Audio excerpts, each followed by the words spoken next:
السلام علیکم دوستانو، هیله لرم چې روغ او جوړ اوسئ.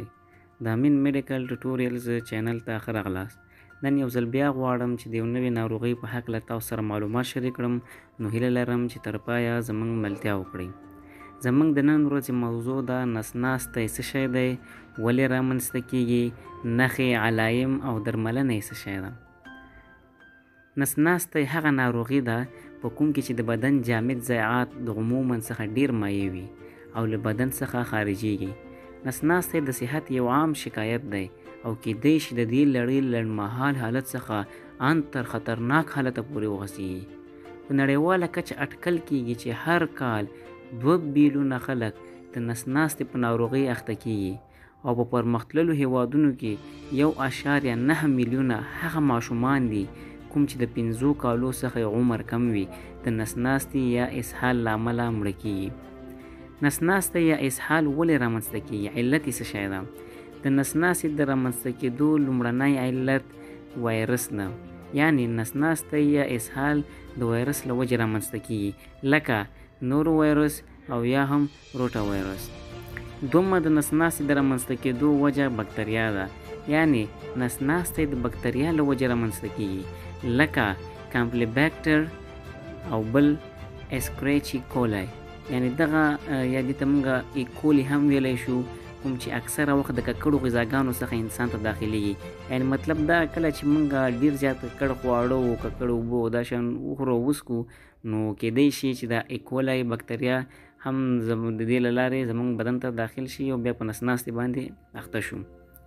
او درېیمه وجه چې دا هغه پرازیت ده، یعنی د نسناستي ناروغۍ درېیمه وجه د پرازیت له وجې هم رامنځته کیدای شي، کوم چې د جیرډایسیس سبب ګرځي او په ککړو اوبو کې خپریږي. څلورم، او دا میکروبي ناروغۍ بعضې وخت د سفر په حالت کې هم ترلاسه کیدلی شي، په خاصه توګه له هغه ساحو نه کوم ځایونه چې د صحت لپاره ډیر زیات مضر وي. یعنی کیدای شي چې موږ هلته لاړ شو نو زموږ صحت ته تاوان ورسوي، مضر ځایونه زیاتره خصوصا د بیت الخلا، نو دا د سفري نسناستي باندې هم پیژندل شوې ده. پنځم، نسناستی کیدای شي د ویرې یا تشویش، د غذا د حساسیت یعنی الرژي، د درملو او یا هم د یو وږ حالت د دوران لکه IBS Irritable Bowel Syndromes له وجې هم رامنځته کیدای شي. اوس راځو د نسناستي نښې او علایمو ته چې د نسناستي نښې او علایم څه شی دي.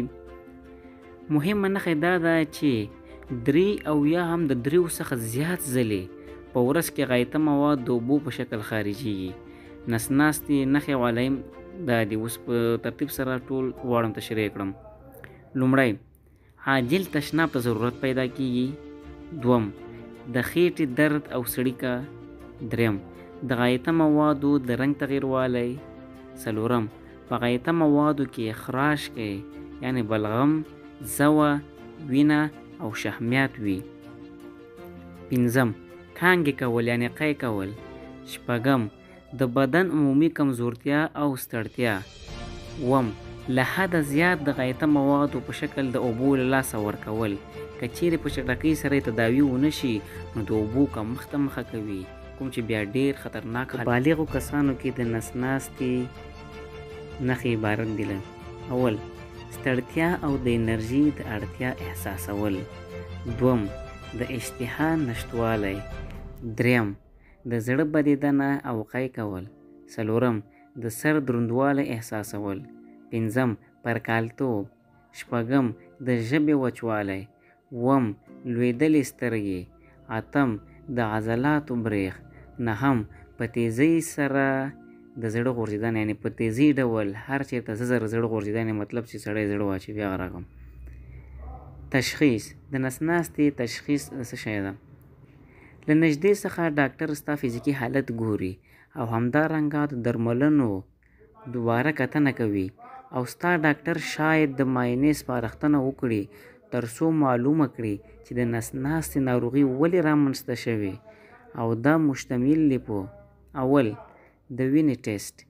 یو مکمل د وینې شمیر ټیسټ کولی شي تاسو سره مرسته وکړي چې د نسناستي ناروغي د رامنځته کېدو علت څه شی ده.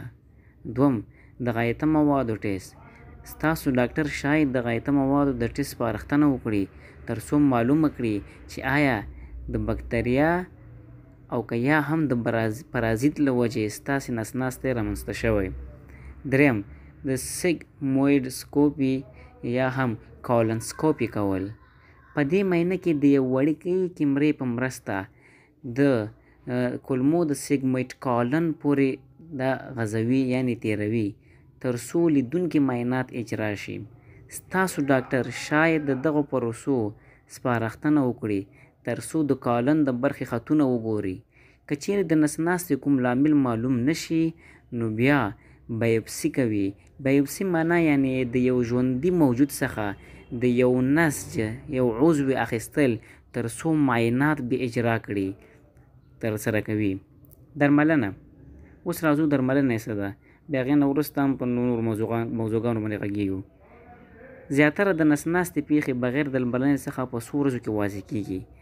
همدارنګه ستاسو ډاکټر تاسو ته د دوا او درملنې درخواست کوي تر څو تاسو دوا وخورئ او ښه صحت ترلاسه کړئ. د میکروبونو ضد درمل یعنې انټي بایوټیکس. د میکروبونو ضد درمل شاید تاسو سره د نس ناستې ناروغۍ په درملنه کې مرسته وکړي کوم چې د بکتریا او یا هم د پرازیت له وجې رامنځته شوي. او که چیرې وایرس د نس ناستې لامل شوی وي نو بیا د میکروبونو ضد درمل تاسو سره مرسته نشي کولی. که چیرې د وایرس له وجې وي بیا د انټي بایوټیکس نه پکارېږي، مرسته نشي کولی در سره. مایعات د درملنې په توګه، یعنې که چېرته موږ وشو کولی ډېر مایعات وڅښو نو کیدای شي زموږ ناروغي ډېره زیاته کمه شي او ښه شي. ستاسو ډاکټر تاسو ته په خوښۍ مشوره درکوي تر څو مالګه او مایعات استعمال کړئ.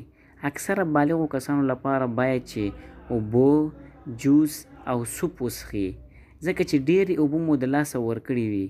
او که چیرې د مایعاتو څښل ستاسو خېټه په درد کړي او یا هم د نس ناستې لامل شي نو ستاسو ډاکټر بیا سپارښتنه کوي تر څو د رګونو له لارې تاسو ته مایعات داخل کړي.